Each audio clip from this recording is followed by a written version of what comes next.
Tu veux augmenter ton revenu sans baisser tes ARE? Tu sais, tu touches le chômage et maintenant tu te poses une question. Comment est-ce que je peux augmenter mes revenus sans que Pôle emploi ne puisse baisser mon ARE? Voilà le défi que je te propose. Et bien maintenant, on va regarder tout ça directement en vidéo à travers plusieurs thèmes: un préalable, la forme juridique, les actions avant la création que l'on peut faire, les actions qu'on peut faire lors de la création de la société, après la création de la société et après le premier bilan. Voilà exactement ce que l'on va faire. Bonjour, je m'appelle Patrick, je suis le cofondateur de la société d'expertise comptable Doux. Je suis également expert comptable et c'est moi qui vais avoir le plaisir d'animer cette réunion. Alors, en préalable, qu'est-ce qu'on peut dire? Eh bien que tous les mois, vous devez vous actualiser quand vous êtes inscrit auprès de Pôle emploi et que vous avez choisi l'ARE, pas l'ARS, l'ARE. Et qu'est-ce que vous devez indiquer dans cette actualisation? Eh bien, il faut indiquer, premièrement, être à la recherche d'un travail. Je rappelle que c'est obligatoire de bien l'indiquer, même si vous avez créé votre société, ça paraît paradoxal, mais c'est comme cela.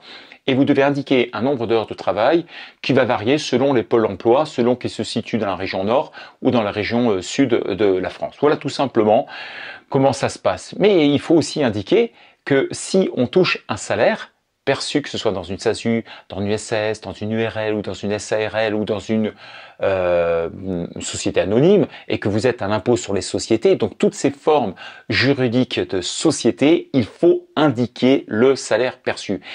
Et si vous avez choisi d'être plutôt en micro-entreprise ou plutôt en entreprise individuelle ou plutôt en SASU à l'impôt sur le revenu BIC ou BNC ou en EURL à l'impôt sur le revenu BIC ou BNC, eh bien vous allez vous retrouver dans une situation où il va falloir déclarer le résultat fiscal. Alors, que vous soyez avec un salaire que vous percevez en plus ou que vous ayez le résultat fiscal dont je vous ai parlé, eh bien vous allez vous retrouver dans une situation où si vous touchez un salaire ou que vous touchez un résultat fiscal lié à ces sociétés à l'impôt sur le revenu, eh bien il va falloir indiquer tout cela dans l'actualisation. Et en indiquant cela, eh bien qu'est-ce qui va se passer? Votre ARE va baisser. Voilà, tout simplement, il va baisser. Alors, il n'y a rien de catastrophique, vous allez me dire, parce que ce sera reporté, oui. Mais si vous avez besoin d'agrémenter votre ARE, ben justement, c'est pas le but choisi. Et donc, de façon très concrète, vous allez vous poser comme question: comment est-ce que je peux faire pour à la fois conserver mon ARE telle qu'elle est et à la fois augmenter mes revenus? Mission impossible? Eh ben peut-être pas. Parce que tout simplement, il faut trouver des revenus qui sont compatibles avec l'ARE. Donc de façon très concrète, je vais vous donner quelques astuces à suivre pour pouvoir obtenir le tout. Alors la première chose qu'il va falloir faire, c'est peut-être bien choisir votre forme juridique. Parce que je vous l'ai dit, quand vous avez la possibilité d'être en SASU à l'IS ou la SAS à l'IS ou la SARL à l'IS ou l'URL à l'IS ou la société anonyme à l'IS et toute société à l'impôt sur les sociétés, eh bien c'est des formes juridiques qui sont rêvées. Rêvées pourquoi? Parce que tout simplement, vous pouvez obtenir le maximum de l'aide au retour à l'emploi, l'ARE auprès de Pôle emploi, parce que vous pouvez tout simplement faire une assemblée générale qui va vous permettre de dire: je ne vais pas toucher de salaire. Et quand on ne touche pas de salaire, on peut le prouver en plus avec une attestation d'expert comptable, eh bien on va pouvoir le montrer auprès de Pôle emploi et Pôle emploi vous donnera le maximum de l'ARE. Par contre, pour la vidéo suivante, là je mets un petit stop. Pourquoi? Parce que de façon très concrète, dès que vous êtes en entreprise individuelle, dès que vous êtes en micro-entreprise, dès que vous êtes en SASU à l'impôt sur le revenu ou en SARL à l'impôt sur le revenu ou en URL à l'impôt sur le revenu ou toute autre société de personnes comme des sociétés civiles ou des SNC, eh bien par définition, c'est le résultat fiscal qui va faire que Pôle emploi sera déjà moins enclin à vous donner la totalité puisque vous ne pourrez pas prouver que vous ne toucherez pas de rémunération, parce que je le rappelle que Pôle emploi tient compte dans ces cas-là, dans cette typologie de société que je viens de viser, il tient compte du résultat fiscal sur lequel vous devrez d'ailleurs vous actualiser à chaque fois que vous êtes au courant du résultat fiscal. Donc, moralité de l'histoire, Pôle emploi ne vous donnera pas nécessairement la totalité. L'autre point, qu'est-ce qu'on peut faire avant la création de la société?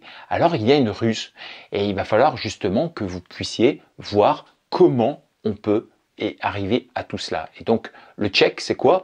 Eh bien, c'est de checker sur toutes les dépenses qu'on a pu faire préalablement avant la création de la société. Je sais que beaucoup d'entre vous, avant de créer une société, ils ont entrepris des démarches. Ils ont entrepris le fait, effectivement, d'aller voir un tel, de déjeuner ou d'assister à des webinaires ou à des formations. Ils ont dépensé de l'argent, ils ont dépensé de l'énergie pour pouvoir créer leur société avant la création de la société. Parfois 6 mois, 1 an avant.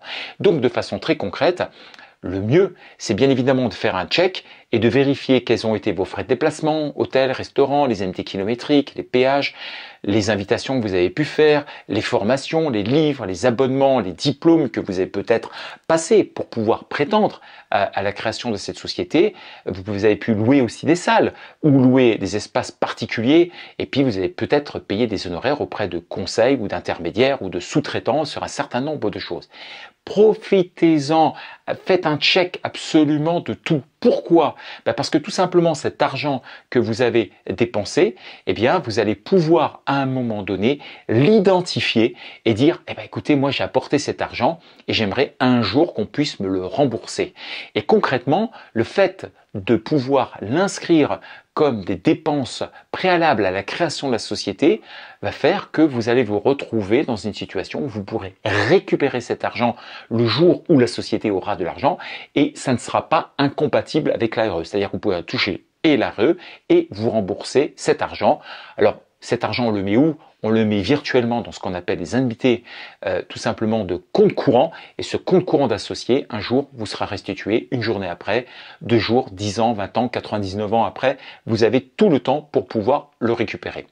Une petite astuce au préalable, ce que j'ai comme conseil à vous donner, notamment en matière de récupération de TVA, c'est de trouver tout de suite le nom de votre future société et toutes les factures que vous allez pouvoir avoir, par exemple en achetant un bouquin ou en suivant une formation, essayez de le mettre directement au nom de votre future société. J'en profite pour dire que en France, quand on crée une société, il y a ce qu'on appelle la raison sociale, donc c'est le fameux nom dont je suis en train de parler, mais vous pouvez lui adjoindre aussi autant de noms commerciaux que vous voulez. Alors ça peut être le même que la raison sociale, bien évidemment, mais vous pouvez également choisir de trouver d'autres noms, plus précisément.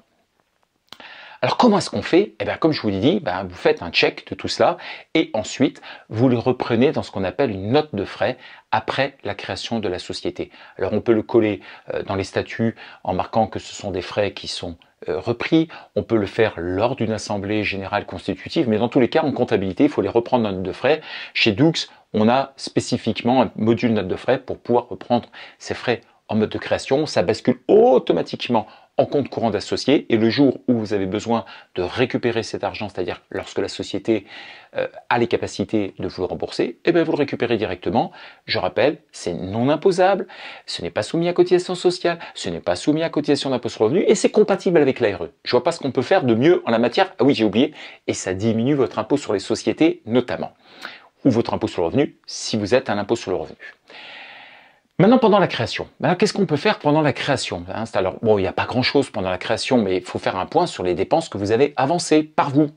Je rappelle que quand vous créez une société, tant qu'elle n'existe pas, elle ne peut pas payer. Donc, de façon très concrète, l'annonce légale, les frais de greffe et les honoraires sont à prendre en charge par vous. Vous avez pu vous déplacer aussi pour aller voir quelqu'un, vous avez pu faire un certain nombre de dépenses, profitez-en pour les rajouter. Comment est-ce qu'on fait? Bon, de façon très concrète, il n'y a pas grand-chose de spécial à faire. Il suffit de reprendre toujours en note de frais après la création. C'est aussi basique, c'est exactement la même démarche que le coup d'après. Donc ça, c'est checké.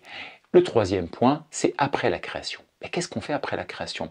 Eh bien, ça ne s'arrête pas là. Après la création, on peut très bien louer un espace chez soi, notamment si on a choisi d'avoir son siège social chez soi ou d'avoir un domicile secondaire, ce qu'on appelle un établissement secondaire ou principal éventuellement.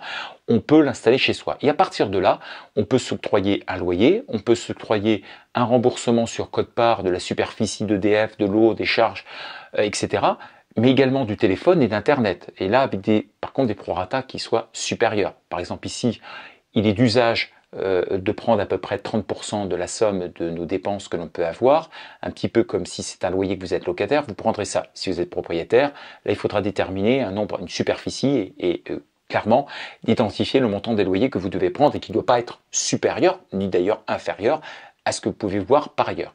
Et puis le téléphone et l'internet, vous pouvez prendre du 70-80%, pourquoi pas, si vous pouvez montrer qu'en fait vous l'utilisez à des fins purement professionnelles. Alors comment est-ce qu'on fait? Par contre là ça nécessite un petit peu plus de travail, hein. C'est-à-dire qu'on va demander notamment une mise en place d'une convention de mise à disposition, c'est une sorte de bail, hein, pour faire ultra simple. Et ce bail, eh bien que vous soyez locataire ou vous soyez propriétaire, alors si vous êtes locataire ça s'appelle une sous-location, si vous êtes propriétaire ça s'appelle de la location, et donc vous pouvez le mettre en route, c'est relativement simple. Dux peut vous aider justement d'ailleurs à accomplir ces conventions de mise à disposition.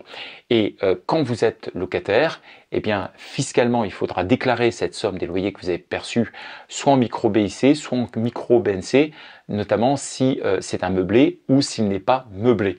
Il y a une petite astuce en la matière, il y a une quote-part d'abattement qui est supérieure en micro BIC par rapport au micro BNC, et donc il y a un petit calcul à faire pour que ce soit bien ordonné.